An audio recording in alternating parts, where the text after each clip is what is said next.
The images in the following program are highly sensitive and may be as disturbing to viewers as they were to us. However, we have to show the truth about cruelty to animals, praying that you will help to stop it.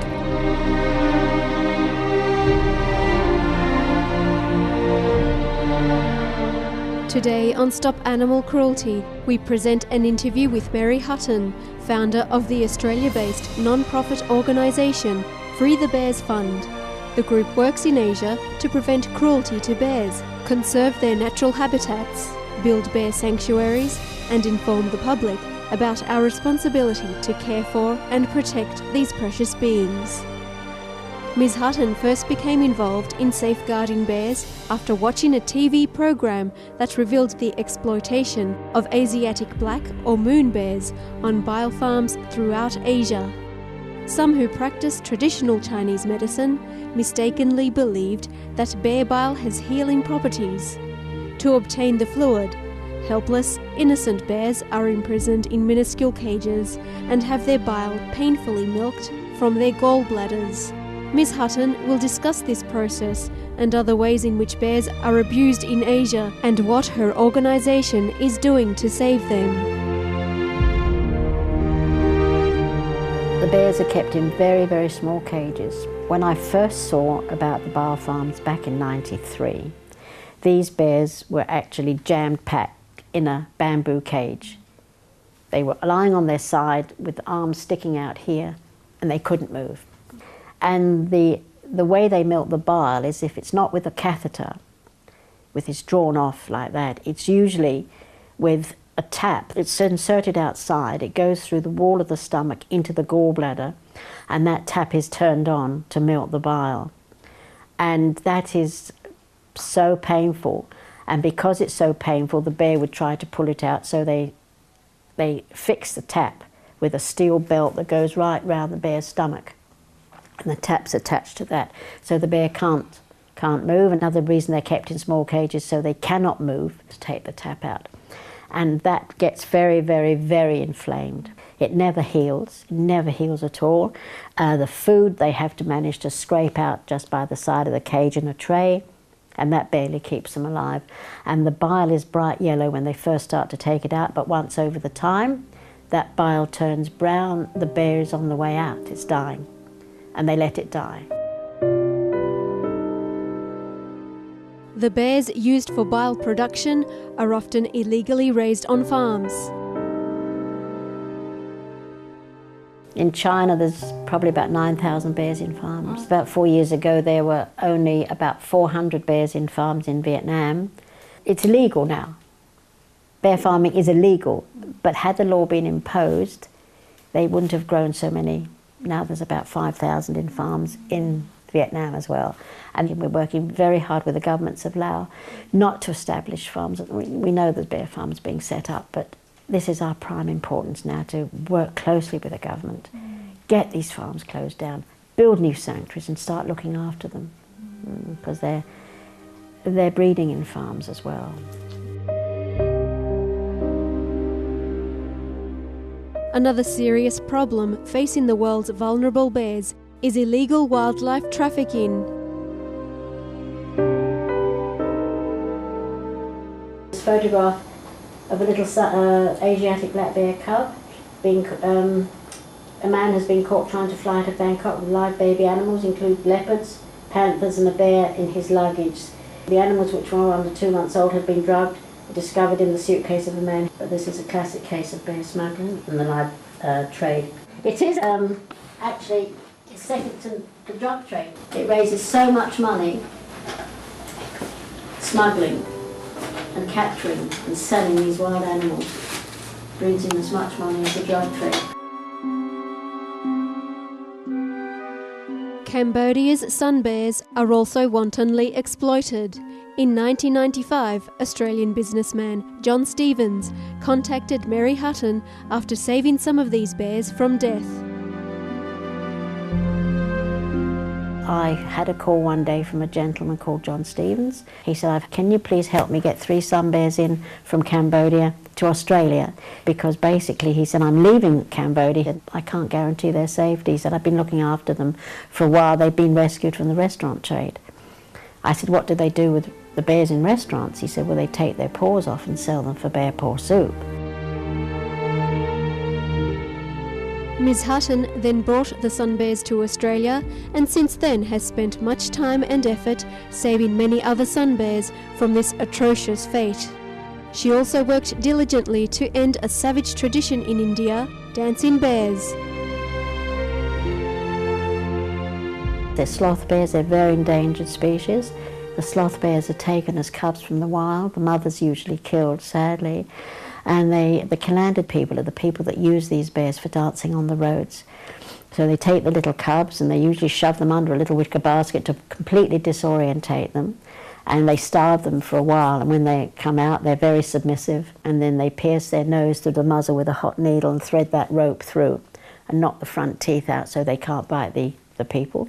And then they're trained to actually dance on the end of the rope by hitting their knees with a little stick or making them jump on hot coals, jumping up and down. So directly that pull of the rope happens, the bears jump up and down automatically. They see that little stick and they start jumping up and down.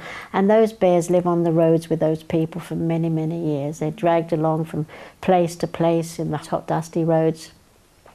They usually have one roti a day, which is a round piece of bread. They keep the bear alive for entertainment and to earn money on the side of the road from the tourist dollar.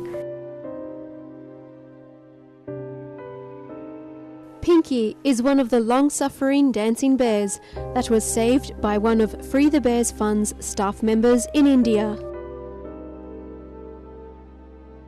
And this little bear called Pinky, she was in a shocking mess. She'd had this hole in her nose for a long, long time, and it was full of pus. The poison was dripping out of her nose, and she was in absolute agony. He said he'd got to have immediate attention because she's so ill. She's in agony. He said, I've never seen a bad bear suffer so much. I don't know how long she's been like this.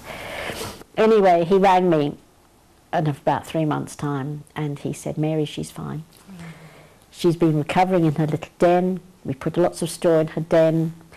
She's been sucking porridge up through her nose and everywhere else, because they've no teeth, you see. Through a partnership with the UK-based group International Animal Rescue and the India-based organisation Wildlife SOS, Free the Bears Fund has ended the suffering of dancing bears in India. After having rescued over 500 of these animals, the partners successfully freed the last dancing bear in 2009, halting this barbaric tradition in India forever. Free the Bears Fund has also saved the lives of many other bears. To date, we've rescued just over nearly 800 bears. Asiatic sloth bears, sun bears in all these sanctuaries we've created around in Southeast Asia and India.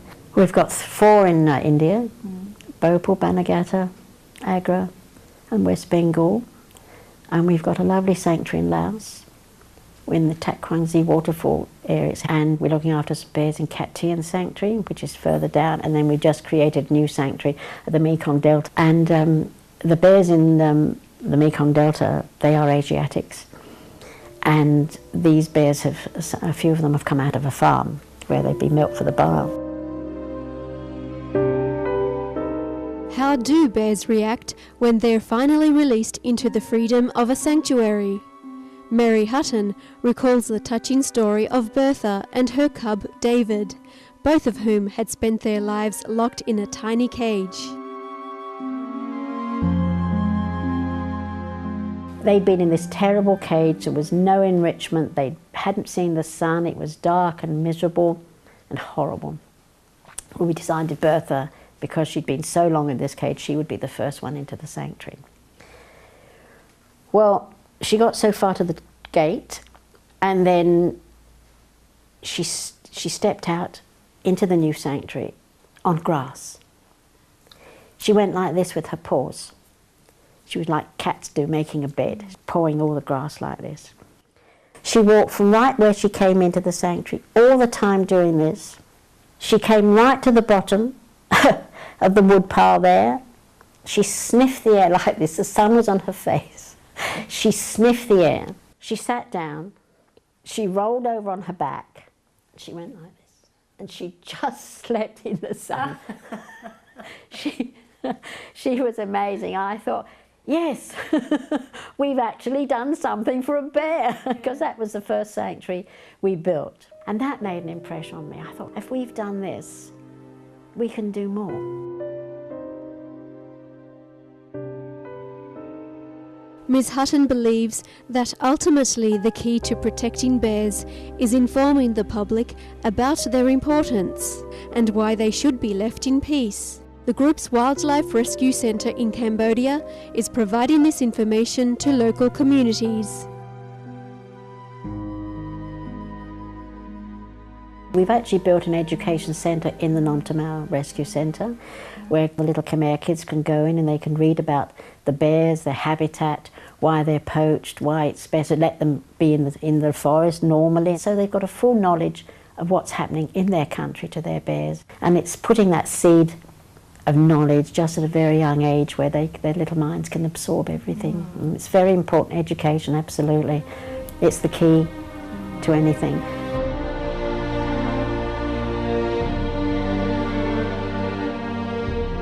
To help the moon bears and other bear species, please never purchase such items as bear bile medicine, and for the sake of all our animal friends, please avoid all animal products. Our deep appreciation, Mary Hutton and all the volunteers and staff at Free the Bears Fund for protecting and improving the lives of hundreds of beautiful, innocent bears in Asia. You are all truly an inspiration, and like the bears, we're very grateful to you. We wish you every success in your continued noble efforts to make the lives of all bears safe and happy. For more information about Free the Bears Fund, please visit www.freethebears.org.au. Thanks for your thoughtful presence today on our program. May there soon be peace on earth and goodwill toward all animals in a harmonious vegan world.